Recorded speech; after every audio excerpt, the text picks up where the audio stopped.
Dear students, दो sets के elements के बीच में कार्टेशियन प्रोडक्ट कैसे होता है, इस पर मैंने एक वीडियो पहले ही बनाया हुआ था। अभी हम इस पर एक और एग्जांपल देखेंगे। इसमें कार्टेशियन प्रोडक्ट का ट्री डायग्राम कैसे बनता है उस पर भी बात करेंगे। Here question is, if A equal to 2, 3, 4, पहला सेट ए है जिसमें 3 एलिमेंट हैं 2, 3 और 4। Second set is capital B and it's elements are small A and small B.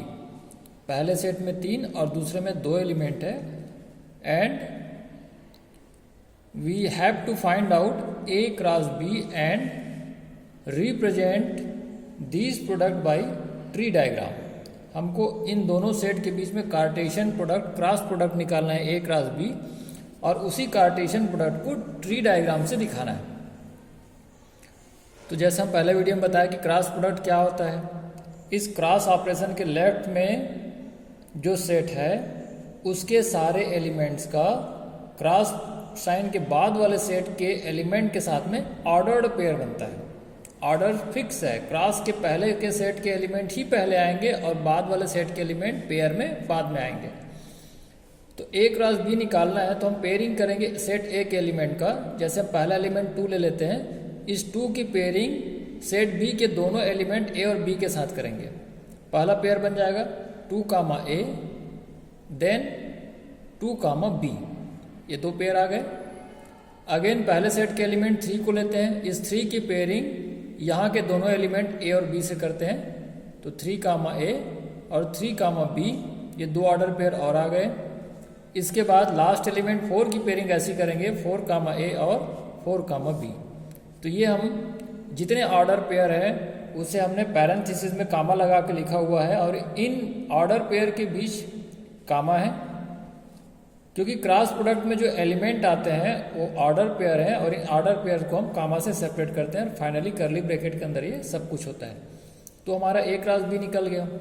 यहाँ बी क्रॉस ए एक्स्ट्रा निकाला गया ये समझाने के लिए कि जब हम सेट का क्रम बदल देंगे, ऑर्डर चेंज कर देंगे, तो ऑर्डर पेयर भी बदल जाएगा। अगर हम बी क्रॉस ए निकालते हैं तो पहले बी के एलिमेंट लिखे जाएंगे, इनकी पेयरिंग ए के एलिमेंट के साथ होगा। तो यहाँ ए का स्मॉल ए एलिमेंट का पेयर बनेगा 2 से, A, 2, A, 3, A, 4। ये देखिए 3 पेयर ऐसे आ गए। फिर B, 2, B, 3 और B, 4, ये 3 ऑर्डर पेयर यहाँ आ गए।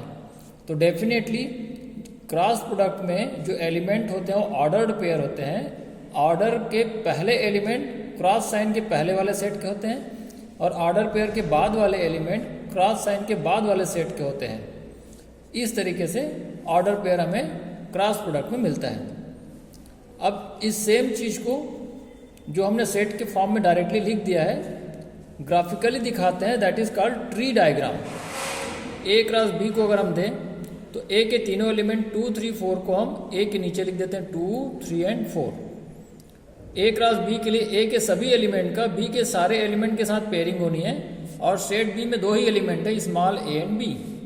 तो इस 2 के साथ में इस बी के दोनों एलिमेंट को लिखा गया ए और बी वर्टिकली कॉलम में, और इनकी पेयरिंग करेंगे 2, A एंड 2, B। ये लिखा हुआ ए क्रॉस बी 2, B। वैसे ही इस एलिमेंट ए सेट ए के एलिमेंट 3 के साथ भी सेट बी के दोनों एलिमेंट की पेयरिंग होगी। दोनों एलिमेंट को फिर से लिखा गया इस 3 के लिए, और 3, A यहाँ क्रॉस प्रोडक्ट में, 3, B यहाँ पे लिख दिया गया। लास्ट एलिमेंट 4 के लिए फिर से सेट बी के दोनों एलिमेंट को लिखा गया है। इनका ऑर्डर पेयर हो जाएगा 4, A और 4, B।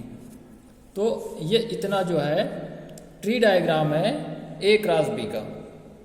अगर हमने यहाँ पे बी क्रॉस ए लिया, उसको भी ट्री डायग्राम से दिखाना चाहेंगे तो बी के एलिमेंट को पहले लिखेंगे पहले कॉलम में, और बी के हर एक एलिमेंट के लिए सेट ए के तीनों एलिमेंट को हम वर्टिकली कॉलम में लिखेंगे। अब उनका पेयर हो जाएगा बी क्रॉस ए में A, 2, A, 3 और A, 4, ये 3 पेयर इधर आ गए। इस बी के लिए भी 2, 3, 4 सेट ए के तीनों एलिमेंट को लिखा गया है, B, 2, B, 3 और B, 4, ये 3 ऑर्डर पेयर। इन्हीं सबको डायरेक्टली सेट रिप्रेजेंटेशन में ऐसा लिखा गया है, वर्टिकली कॉलम वाइज इस तरीके से दिखाते हैं, that is called tree diagram of Cartesian product. Again cross product दो सेट्स के एलिमेंट के बीच में होता है और इस क्रॉस प्रोडक्ट में हमें मिलते हैं ऑर्डर्ड पेयर्स। ऑर्डर्ड पेयर के पहले एलिमेंट सेट जो क्रॉस साइन के पहले है उसके होते हैं और उन एलिमेंट का पेयरिंग होती है क्रॉस साइन के बाद वाले सेट के एलिमेंट के साथ में। I hope this will clear your concept.